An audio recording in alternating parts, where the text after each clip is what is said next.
तेजी के साथ प्रारंभ हुआ है।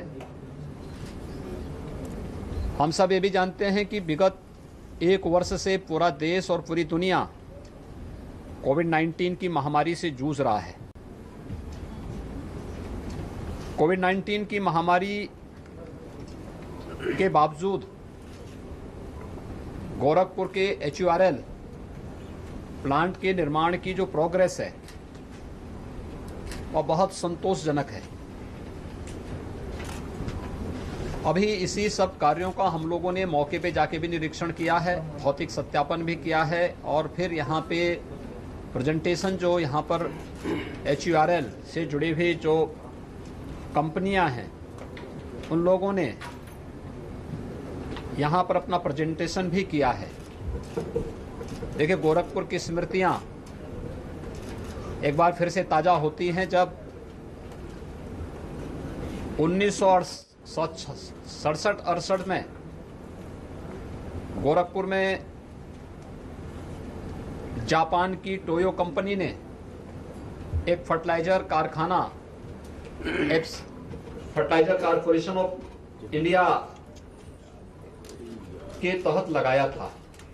और हम सबको प्रसन्नता होनी चाहिए कि इस समय जो मुख्य यहाँ पर कार्य करने वाली संस्था है वह वही टोयो कंपनी है जिसने 1967-68 में गोरखपुर में फर्टिलाइजर का प्लांट लगाया था। हम सब जानते हैं बहुत अच्छा प्लांट था और उसकी जो फर्टिलाइजर थी ईस्टर्न यूपी नहीं बल्कि बिहार, झारखंड, वेस्ट बंगाल और अन्य राज्यों में बहुत लोकप्रिय थी। आज वही कंपनी गोरखपुर में इस HURL के प्लांट को लगा रही है।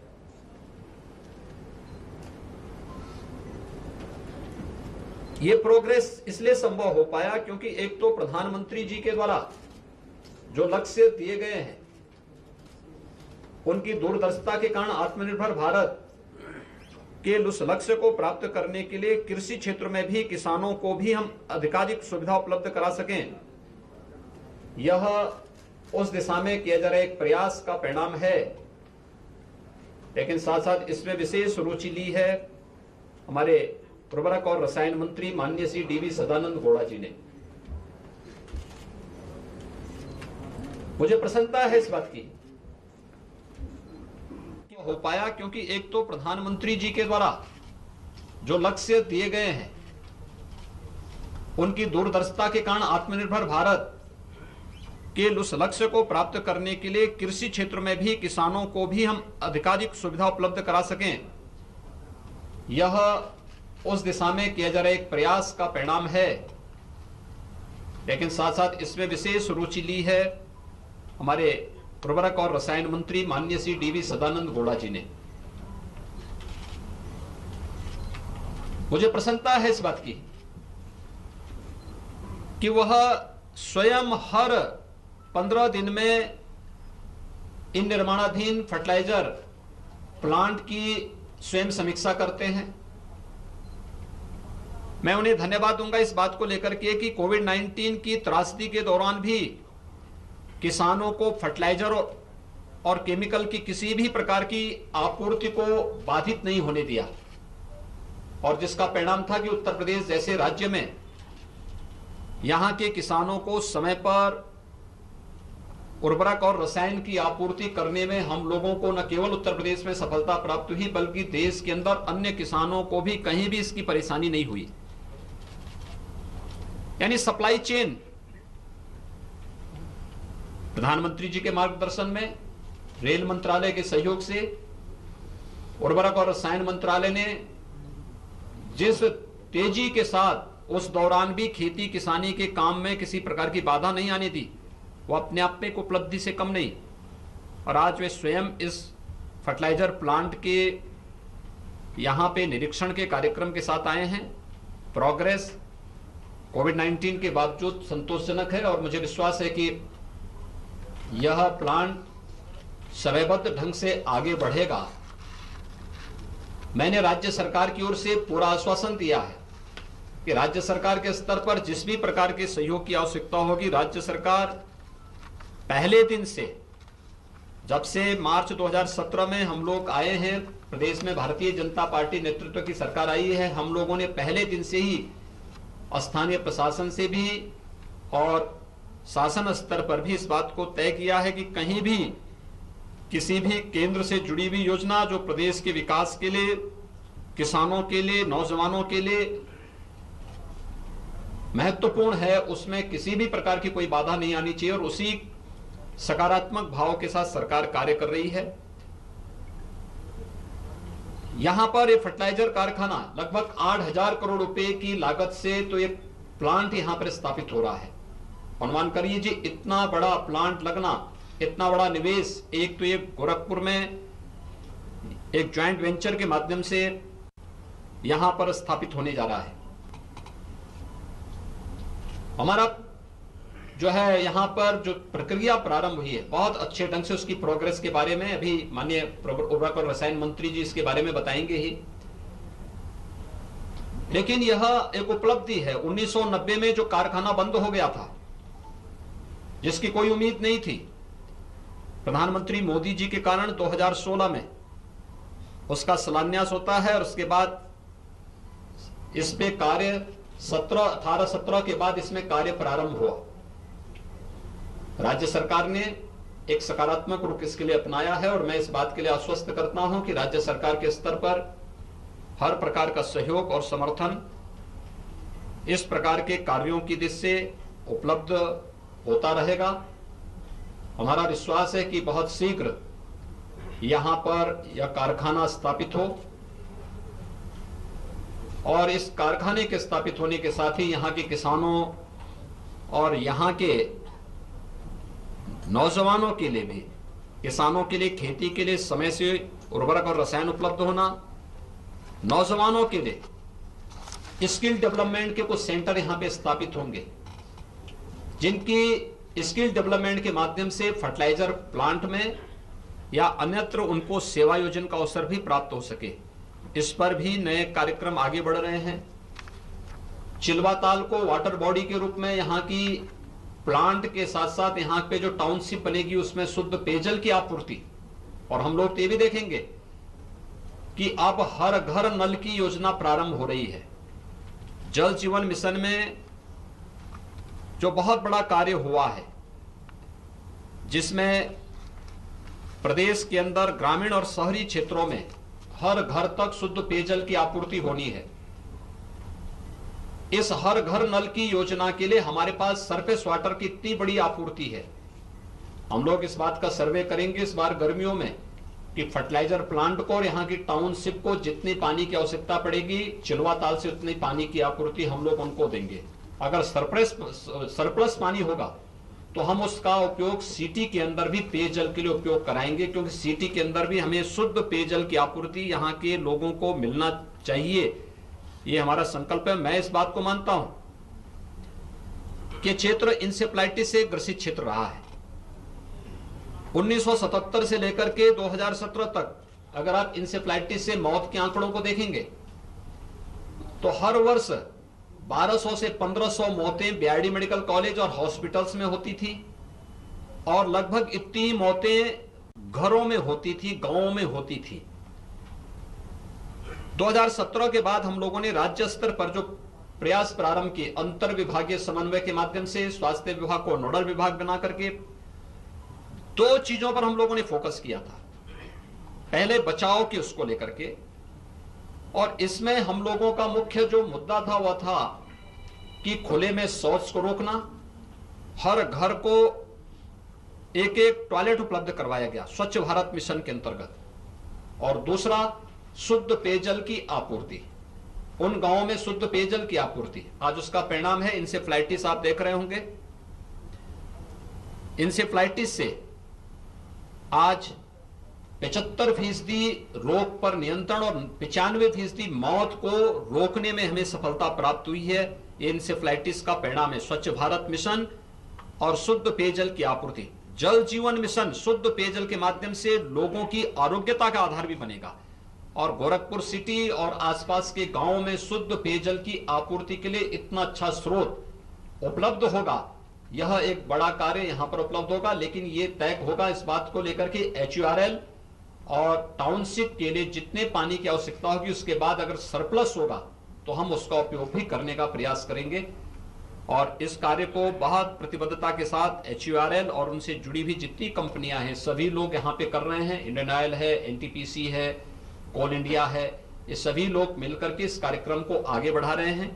मैं एक बार फिर से उर्वरक और रसायन मंत्री माननीय श्री सदानंद गौड़ा जी आज गोरखपुर में आए हैं। गोरखपुर में उनका आगमन लगभग 6.5 वर्ष के बाद हो रहा है। 2014 में रेल मंत्री के रूप में उनका गोरखपुर आगमन हुआ था। रेल मंत्री के बाद उनका आज गोरखपुर में फिर से आगमन हुआ है। प्रदेश आगमन पर और गोरखपुर में आगमन पर गोरखपुर के प्रति उनका विशेष लगाव रहा है और आज वे आए हैं। अपनी सहजता, अपनी सरलता के कारण उन्होंने जो एक नई कार्य संस्कृति को इस विभाग में फिर से जन्म दिया है, वह बहुत अभिनंदनीय है, सराहनीय है। मैं इसके लिए एक बार फिर से माननीय श्री DV सदानंद गौड़ा जी का, उनके साथ यहाँ पर उपस्थित फर्टिलाइजर के जो सेक्रेटरी हैं श्री राजेश चतुर्वेदी जी का, ज्वाइंट सेक्रेटरी हैं धर्मपाल जी, और पहले दिन से यानी जिस दिन शिलान्यास होना था, शिलान्यास के पहले मेरे पास जो एक व्यक्ति सबसे पहले आए थे कि गोरखपुर में इस कार्यक्रम को कैसे बढ़ाना है, वो थे गुप्ता जी जो इसके CMD हैं। आज भी इस प्लांट के साथ जुड़े हैं और पूरी तत्परता के साथ हर एक कार्य के लिए उनके फोन आते रहते हैं कि हमें यहाँ पे ये सहयोग की आवश्यकता है, यहाँ पर हम इस कार्यक्रम को ऐसे बढ़ा सकते हैं, अगर राज्य सरकार या स्थानीय प्रशासन हमें इस रूप में कर देंगे। बहुत रुचि लेते हैं। ये सभी अधिकारी आए हैं। मैं उन सभी का यहाँ पर हृदय से स्वागत करता हूँ, क्योंकि गोरखपुर हमारी अपनी सिटी है, तो सिटी में काम कोई अच्छा करेगा तो मेरा दायित्व तो बनता है कि मैं उनका स्वागत करूँ, उनको हृदय से अभिनंदन करूँ। HURL से जुड़ी हुई जितनी संस्थाएं हैं उन्होंने बहुत अच्छा प्रयास प्रारंभ किया है, यहाँ पे अच्छा कार्य किया है। कोविड-19 की चुनौती के बावजूद उनकी प्रोग्रेस संतोषजनक है। जो कुछ काम बाकी है, ये अच्छा समय है काम करने का, अनुकूल वातावरण है। कोविड-19 लगभग समाप्ति की ओर है और इस हम सकारात्मक माहौल में कार्य करके इसको और तीव्रता के साथ आगे बढ़ा सकते हैं। मैन पावर की आपूर्ति होनी है या जहां पे ट्रेंड मैन पावर के माध्यम से इस कार्यक्रम को आगे बढ़ाना है, उस कार्यक्रम को हम तेजी से आगे बढ़ा सकते हैं। टोयो और अन्य जो कंपनियां हैं, PDIL आदि के द्वारा जो ये कार्यक्रम आगे बढ़ाए जा रहे हैं, इसको और तीव्रता के साथ एक साथ सभी कार्यक्रम चलेंगे तो मुझे लगता है कि हम समय से पहले इस कार्य को, इस प्लांट को तैयार करके और उस पर आगे के ट्रायल प्रारंभ हो जाएंगे। और उसके बाद हमारा प्रयास होगा कि आदरणीय प्रधानमंत्री जी को स्वयं गोरखपुर में उन्हें आमंत्रित करके इस प्लांट को यहाँ पर राष्ट्र को समर्पित करने और किसानों, कृषकों, युवाओं को आत्मनिर्भर भारत के इस लक्ष्य को प्रदान करने में एक नया मील का पत्थर साबित होगा। इतना बड़ा निवेश बहुत दिनों के बाद गोरखपुर में, यानी फर्टिलाइजर कारखाना भी लगेगा, 8,000 करोड़ रुपए का निवेश ये है, और साथ साथ एम्स गोरखपुर में लगभग अंतिम चरण में उसका काम भी चल रहा है। तो ये दोनों बड़े प्रोजेक्ट गोरखपुर के हैं और भी बड़े बड़े कार्य यहाँ पे चल रहे हैं। तो स्वाभाविक रूप से विकास की एक नई ऊंचाइयों को गोरखपुर प्राप्त कर रहा है। उसमें HURL एक बहुत बड़ा रोल अदा कर रहा है। मैं एक बार फिर से माननीय श्री DV सदानंद गौड़ा जी का आज की इस PC में और इस निरीक्षण कार्यक्रम के दौरान हृदय से अभिनंदन करता हूं और मैं उन्हें सादर आमंत्रित भी करता हूं कि वह यहाँ पर इस प्लांट की प्रोग्रेस के बारे में यहाँ पर मीडिया के माध्यम से आप सबको अवगत कराने का कष्ट करें। माननीय Shri DV Sadananda Gowda. Friends, Honorable Chief Minister has explained the issues pertaining to this Gorakhpur plant in detail. But it is my responsibility to thank him because the Chief Minister himself, how much dedication he has in each and every developmental activities of the state. As you rightly said, I came somewhere in 2014 to Gorakhpur. As a railway minister, there was an accident, and at that time, Honorable Chief Minister was the parliament member. Today, when I landed in Gorakhpur, I was surprised to see whether it is a Gorakhpur or not. The developments that has been taken place in Gorakhpur, it is really wonderful, and I need to congratulate the Honorable Chief Minister for doing such an extraordinary developments in Gorakhpur within a very short period. Of course, after independence, nearly 70 years are over, but within a short span of 4 to 5 years, what has been not achieved last 70 years, that has been done by our Honorable Chief Minister, and this sort of development is the vision of the Honorable Prime Minister also. Honorable Chief Minister said that the vision of the Prime Minister for self-reliance is the base for this revival of this plant. But I have seen Honorable Chief Minister, the then Parliament member, on the floor of the House, he was demanding that this plant should be revived. I think certainly your share is also there, sir, for revival of this plant, and certainly your dreams are coming true by the end of July. Today, even in the review meeting, Honorable Chief Minister telling that, sir, the date need to be preponed. He was telling the MD and other officers that we should start operating by June 30th. That should be the date. You should prepone. We should show to the whole country that in Uttar Pradesh, a plant that has been scheduled to be operational by July 31st is operated in June 30th. This is the vision of one Chief Minister who wants to have developments. Sir, you have throughout, right from day one till today, my MD, my secretary, everybody was telling that whatever demands that we placed before your table, within a minute you used to give us. So I thank for this extraordinary support given by you. The vision of the Honorable Prime Minister, when he assumed the charge of the Prime Minister, that self-reliance in all the areas in our country should be there. Accordingly, in fertilizer division also. At present, we are importing about 80 to 90 lakh metric tons. Total consumption in India is around about 320 to 330 lakh metric tons, out of which about 80 to 90 lakh metric tons we are importing. Prime Minister has a vision that the import should be minimized. Indigenous production should be supported. So in 2016, according to his wish, the cabinet gave approval for 5 fertilizer units for revival. Gorakhpur, Ramagundam, Sindri, Barauni and Talcher.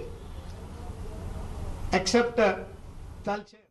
तो break के बाद खबर झांसी से। झांसी में उस वक्त बड़ी खबर आती है जब एक सिलेंडर ब्लास्ट के धमाके ने सब लोगों को डरा दिया है। सिलेंडर ब्लास्ट के हैरान करने वाले धमाके से ये वीडियो आप देख रहे हैं। झांसी से ये वीडियो, सिलेंडर ब्लास्ट की ये तस्वीरें। झांसी में सिलेंडर में धमाका हुआ है। चाय बनाते वक्त फटा ये सिलेंडर। प्रेम नगर इलाके में फटा सिलेंडर। आबादी वाले इलाका है ये, जहां पर ये सिलेंडर ब्लास्ट हुआ है। चाय बनाते वक्त ये धमाका हुआ और कैमरे में रिकॉर्ड हुआ ये धमाका। देखिए शंकर जी अपने जो थोड़ा पानी डाल, थोड़ा पानी डाल, थोड़ा पानी डाल, थोड़ा पानी डाल, थोड़ा पानी डाल। तो ये बड़ी खबर आपको बता रहे हैं झांसी से। धमाके की आवाज भी आप सुन सकते हैं, जोरदार धमाके की आवाज। ये सिलेंडर ब्लास्ट हुआ है, आप देख सकते हैं इन तस्वीरों में। सिलेंडर ब्लास्ट के बाद ये धमाका लोगों को डरा रहा है। वीडियो जब से सामने आया है सिलेंडर ब्लास्ट का, झांसी का ये वीडियो है। चाय बनाते वक्त ये ब्लास्ट हुआ। ये थोड़ा दिमाग की कमी है, चिल्लाती भागी। लड़का है कि मम्मी आग लगी, हमने खूब बुझाने खुद के नहीं बुझी, वो बहुत तेज हो गई थी। पूरा नया सिलेंडर लगाया था, पूरे वट वट वट वट बोलने लगी भैया, पूरा घर जल गया। अंदर दुनिया का माल सब जल गया हमारा।